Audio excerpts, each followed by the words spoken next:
In the year 2004, I approached Mike BeachyHead of Thunder City and asked him if I could tell the story of his organization. Now, Thunder City was at that time the world's biggest squadron of flying jet warbirds. It was based in Cape Town International Airport at the southern tip of South Africa. And it consisted at that time, they had 4 flying hunters, Hawker hunters, 3 Buccaneers and 3 English Electric Lightnings, with a 4th Lightning about to fly. The squadron of aircraft was bigger than some air forces, and it was a very professionally run organization, and I wanted to tell the story of it. And I think my motivation, again, like my previous aviation documentary, Death of Pelican 16, was just a love of airplanes, and I wanted to get my hands, I wanted to touch some heavy metal. Maybe I would even get a chance to fly in one of them. As it turned out, I did get a chance to fly in one of them. The film took about a year to make.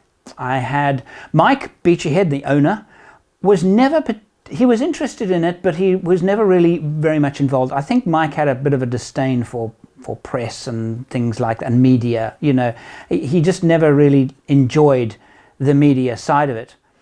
However, other members of Thunder City were very keen, and especially Dave Stock, the test pilot, who flew. And it's not my best work, but I think it's fun. It's an interesting story, and here it is here. Afterwards, in the week ahead, I will post a video about how I actually made that film, because there's some interesting anecdotes that go with it.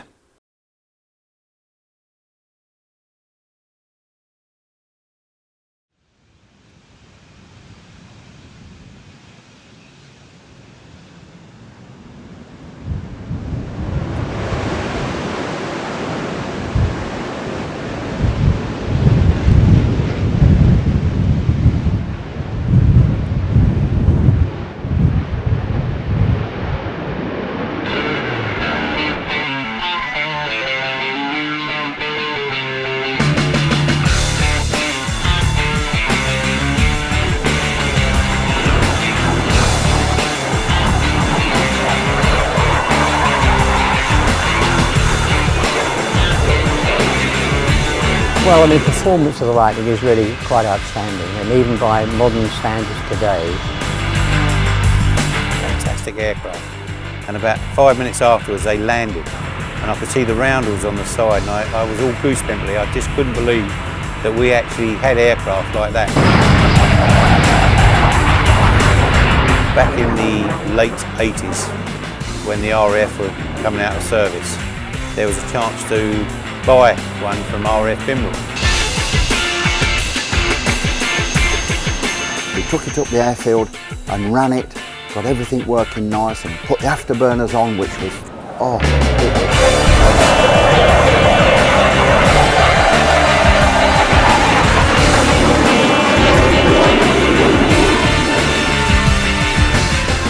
And then the CAA raised its ugly head yet again. No, you can't fly. It's got to be took to pieces and put into containers.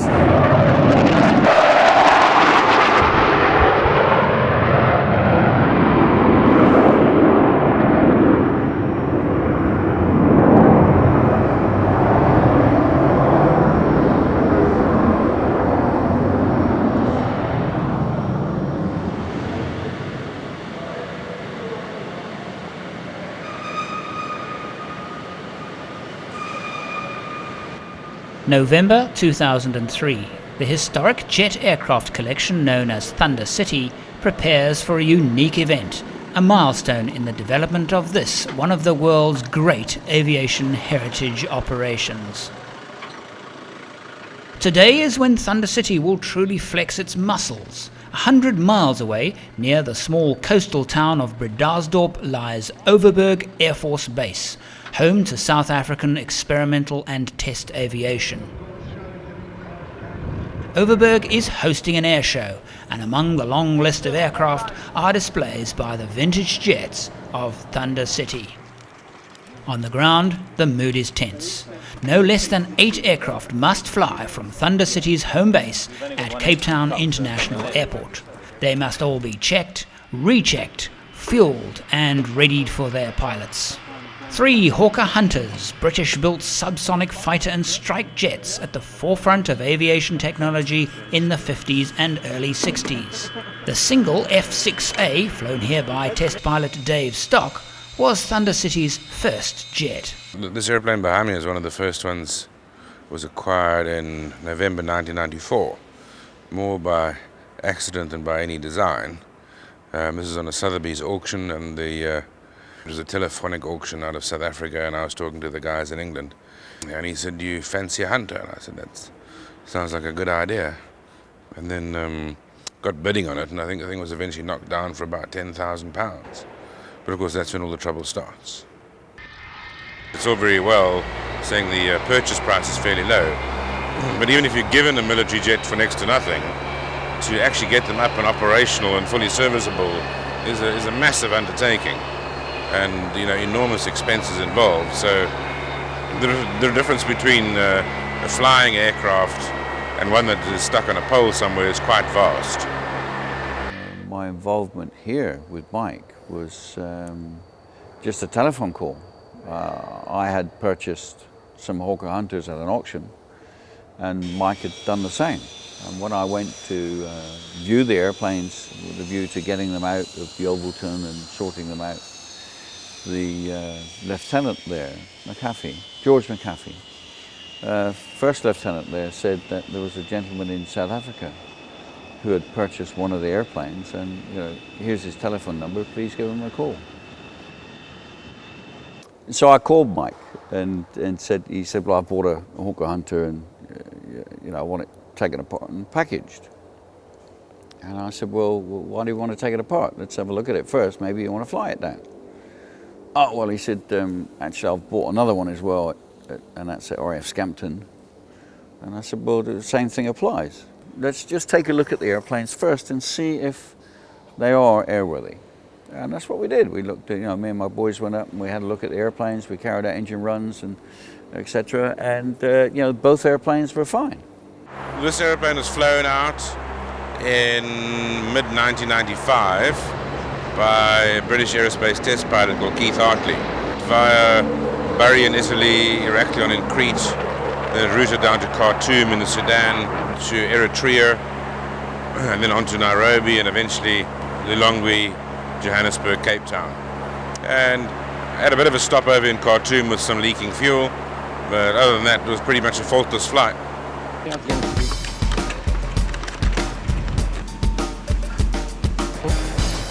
That's fine. Ready for start? 1543.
Thunder City operates the world's only airworthy British aerospace Buccaneer naval bombers. Today, for the first time in an estimated 13 years since the first Gulf War, 3 will fly together, this time in a formation in the skies at the tip of Africa. The Buccaneers is probably the craziest story of all. When we actually acquired the Buccaneers, although they arrived in South Africa before the Lightnings, we actually acquired them after the Lightnings because it was originally thought that the Lightnings would be flown out of the United Kingdom, and the Buccaneers were configured as aerial refuelers. Now, one of the things the Lightning does not have is great range. And one thing a Buccaneer does have is a huge amount of fuel, and they are configured as an air-to-air tanker. So the original thinking was to actually tank the Lightnings out of the UK to South Africa, with the Buccaneer acting as the donor fuel aircraft. For obvious reasons, when the UK CAA wouldn't allow us to fly the Lightnings out of the UK, clearly the need for an aerial refueler went away.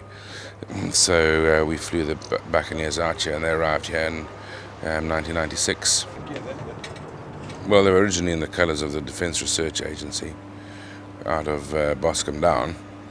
The one was in horrible yellow, black and white scheme, and the other one was in the raspberry ripple, much like the other one you see here now.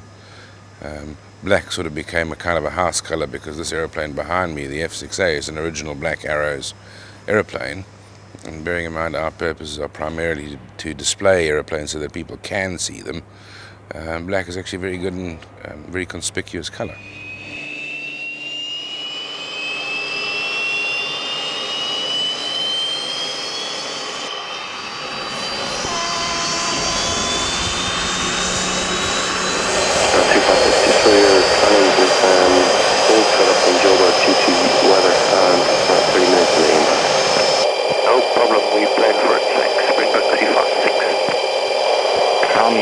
Thunder formation requesting taxi. Thunder formation taxi on Tango Bravo Alpha Cross 6 taxi 1.1.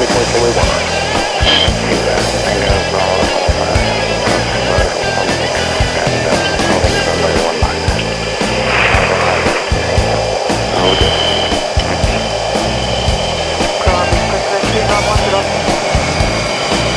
Express 391, pushing for the cruise station.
But of all the aircraft operated by Thunder City, the best loved is surely the truly awesome English Electric Lightning.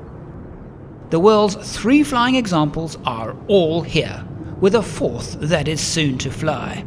The story of the acquisition and restoration of the Lightnings is a story all its own. I was going from Callington to Liskeard during the winter months, and of course there were no leaves on the trees or whatever in England then. And out of the corner of my eyes, I'm going down the hill, I see a lightning fin sticking out above this tree. Now, I said to my wife at the time, I said, there's a lightning in that. She said, don't be silly, you're obsessed with lightnings. You know. I said, no, I'm telling you, I'm going to go into that house on the way back. So, and we did. We went on into the house on the way back. That's how I met Ernie Marshall. All of a sudden, this guy, Barry Pover, comes up my drive and said, I spotted the tail of your aircraft in amongst the trees, he said, because all the leaves, it was winter time and all the leaves were off the trees, so you could actually see a part of it from the road. And he said, and I couldn't believe it, I thought I was seeing things. He said, I've got an aircraft. he said, it's all in bits, and we're going to get it to put it together and this, that and the other. And that was the start of it, which was 451, the twin-seater that's actually flying here today. And then Ernie, being a lightning fanatic also, then got involved with me and his partners. So the three of us got involved they came in on board with this project, and they purchased the 773 and 693 and all the spares, etc., from the Ministry of Defence. There's a good shot where we're actually putting the wing tanks on the aircraft, and it's all painted up. And I open up the grounds, and I charge people £1 to sit in the aircraft, and it's all to raise money for cancer research. And there is a queue. That's a shot of the XR755 in my garden. This is a lovely shot, very unusual. That's what I see sometimes in the winter, a little covering of snow with the animals around it. And we have an extra bonus, because I love aircraft, that we have low-flying aircraft use it for target practice, and I love it. My wife gets a bit worried at times that they might blow the tiles off our roof, but it's still nice to see them. Well, of course, this aeroplane, I hold great respect for it on account of I used to own this aircraft back in 1992 when I found out on the lightning grapevine, as you might say, that these aeroplanes I knew were flown into Cranfield in England, and a chap called Arnold Glass bought 6 of them, and after they landed he was told by the CAA that on no account is he going to fly these aeroplanes. I think a lot of people, apart from financial reasons, a lot of people were struggling to get this right, not the least of the problems being the UK Civil Aviation Authority had put up some pretty stringent guidelines by which one could operate these things. We engaged our Civil Aviation Authority at a very early stage to sort of work out what we believe to be the most efficient, sensible and safe way of operating these machines. And at that stage, once I think we'd got a lot of comfort that this could be done, we embarked on the Lightning program. Well, I got to know this Arnold Glass, and I asked him for his permission to sort of keep one of them at least in a runnable condition. And he says, well, yeah, so long as it don't cost me anything. So of course that's where it all starts. And from then on, I got tunnel vision in making one of them nice again, having found it with beer cans in the air intake and tyres let down and no covers on it anywhere, and it was in a pretty rotten condition. We had some great fun in going to Cranfield on a Saturday and making this thing work. Bit by bit, and we brought it back to life again. But we had spent an awful lot of time, an awful lot of our own money in trying to get the UK Civil Aviation Authority to accept the Lightning so as we could fly it, continue to fly it in the UK, as they'd done with the Net and the Jet Provost and the Hunter. But the biggest airplane they'd ever certified was the Hunter. And I think they were a little afraid of the size of this airplane. They kept giving us certain criteria to meet, and every time we met it, they moved the goalpost and gave us some other criteria. All of a sudden, Barry Pover phoned me up and he says, Tony, he says, your aeroplane is in at Sotheby's for sale on Saturday. God, I says, we've got to do something about this. The aeroplane looked nice, it worked, it was covered up, and people were starting to come round to view the aeroplanes. So I got to Cranfield as quick as I could on that following morning and let the tyres down, took the covers off, chucked some beer cans into the air intake and make it look pretty well like the rest of the other 5 aircraft. Otherwise it was a bit unfair that I've got this aeroplane ready, it's going to make more out of this aeroplane than any of the others, and I thought that was, well, that's not on. Well, we did buy the aeroplane. It obviously was a lot more than I wanted to give for it. But anyway, we got it, so let's keep moving forward. And the next morning, I went and took the beer cans out, pumped the tyres up, and towed it away from the rest of the aircraft to another parking spot near Kennett Aircraft. And you know, the next morning onwards, it's my aeroplane, and I can't believe it. And there was nothing like, well, I should be working. Well, who wants to work when you've got to sort something out like this? So I sat in the cockpit and I had to pinch myself. I just couldn't believe it that I owned an aeroplane like this. Whether be it scrap or what, it weren't scrap to me, and that's all that mattered. That one there is 693, which is behind me. That was the day that I took delivery of the aircraft at Wharton, and that is Barry Pover, Keith Hartley, who was a pilot, and me at Wharton, the day they flew them for British Aeroplanes at the last time, and then I think 2 or 3 days after this photograph they were delivered down to Exeter. That was, to me, was the favourite aircraft because it was still in its natural colour. It was British Aerospace's chase plane for the Tornado project. Well, then Barry said that there is a lot of Lightning spares coming up for dispersal.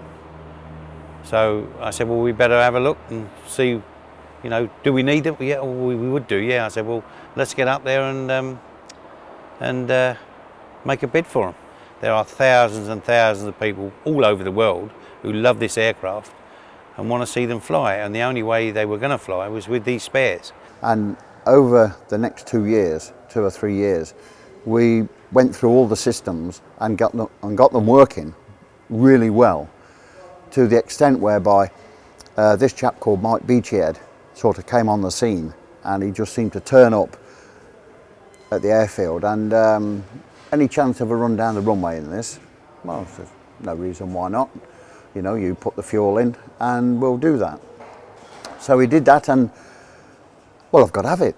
He says, I need it, I need your aeroplane. You know, we can come to some arrangement, and are you prepared to sell us your aeroplane? I says, well, for what basis? You know, why do you want it? We're going to make it fly. I says, are you? You know, where? Oh, well, we've got a good idea in South Africa that we can do this, and so long as everything's okay, you know, we shall make it fly. Do you want your aeroplane to fly? I says, well, you know, that's beyond all expectations. If I could only just see it fly, I think that would be, you know, I will have done my job. I've saved the aircraft, and somebody like you has got to come along and take it that bit further. Looking at our legislation, bearing in mind there wasn't any legislation originally around this kind of aeroplane in South Africa, and I think a lot of the people who have operated and want to operate this kind of machine have all got together, put the collective heads together to come up with a sensible operating solution, which is now a promulgated section within the civil aviation regulations. But there wasn't a law that says how you could operate these things. There was a void. So we were able to draw on previous experience from various different other authorities around the world and make up legislation that would be the most sensible for our needs. And I think we probably, today, this country probably leads the world in its level of sophistication of that kind of legislation. And then it started to build up. We took it up the airfield and ran it, got everything working nice, and put the afterburners on, which was, oh, it was lump in your throat stuff. It really was. It was really nice. And then the CAA raised its ugly head yet again. No, you can't fly it. It's got to be took to pieces and put into containers. But the UK CAA authorities, right to the very end, refused to allow the airplane to fly, even to fly and ferry it out of the United Kingdom. They didn't want to know. This airplane was never going to fly in English airspace again in civil hands. And that was the end of it. When it became apparent we couldn't fly the aircraft in the UK, not even for testing purposes, they had to be broken down and shipped. And, It was an immense project. You know, these airplanes had never been stripped in service, and now they were broken down into Meccano sets and off around the world. And we had the first one flying within 8 months of that exercise. So pretty good achievement. I mean, the level of inputs from both UK engineers and South African engineers was just incredible. And holding our hand all along the way was our CAA, who were nothing short of wonderful to ensure that the thing would fly in a safe way. I think their attitude is much more, how do we assist this process rather than how do we stop it? And we'd rather assist it to be a good, sensible and safe operation, which it is today. We've got a problem in England with, you know, I call them the NIMBY brigade, you know, not in my backyard syndrome, like, you know. Nothing seems to be done. They're not going to fly the Concords anymore. Branson wanted to keep them going. You know, it's crazy. You know, we were one of the top aircraft designers, and, you know, we've got speed records and goes right back in history, but it doesn't matter. And it's amazing that if these guys didn't do these things, you wouldn't see the Spitfires flying, you wouldn't see the steam engines working. You know, it's the individual who gets the thing in motion. And of course, without such people as, well, as I've mentioned before, Baz Livesey, John Maynard and Colin Ranson, without those sort of people, and Barry Pover for giving me tremendous confidence in about a task as huge as this is, you know, I can't thank them enough. And it all started to come together. The airplanes were Mike's team, really. I had very little to do with that. To be honest with you, I'd lost the heart a little bit, although because at least they were going to fly. You know, I was getting daily telephone calls from lightning fanatics who had followed my, you know, antics from the acquisition of this one to the acquisition of the Wharton Lightnings, as they called them, and all the spares and da-da-da-da.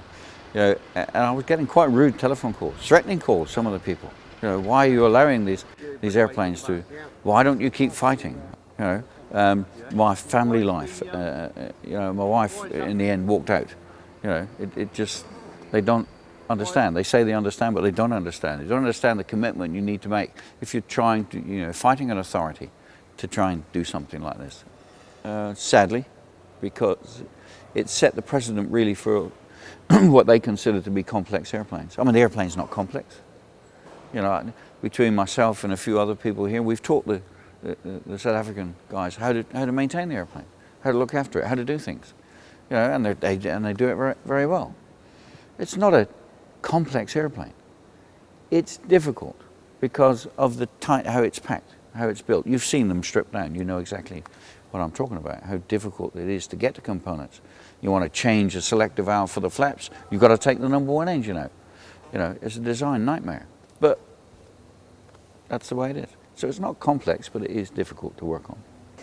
All in all, it was a good thing that Mike came along, and, you know, because it was getting way beyond me to keep the airplane going, to keep fuel in it and keep buying this and buying that.